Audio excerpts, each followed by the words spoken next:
सुरू आगामी येणाऱ्या नाशिक महानगरपालिका निवडणुकींच्या पार्श्वभूमीवरती परिमंडळ 1 अंतर्गत 25 सराईत गुन्हेगारांना 2 वर्षासाठी तडीपार करण्यात आलेला आहे।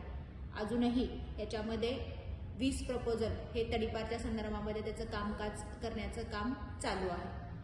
आगामी येणाऱ्या महानगरपालिकेच्या निवडणुका ह्या निर्भय वातावरणामध्ये करण्यासाठी प्रतिबंधात्मक कारवाईचा एक कृती आराखडा तयार करण्यात आलेला आहे। त्याचाच एक भाग म्हणून आज 25 लोकांच्या तडीपारच्या ऑर्डर या ठिकाणी काढण्यात आलेल्या आहेत। त्याच्यामध्ये Panchavati police station 5, Masrul police station 6, Bhadrakali police station 8, Mumbai Naka police station 4, Sarkarwada police station 2 असे आरोपी या ठिकाणी आहेत। सर्व सराईत गुन्हेगार आहेत आणि त्या लोकांना नाशिक शहरामध्ये आणि जिल्ह्यामध्ये येण्यास बंदी करण्यात आलेली आहे।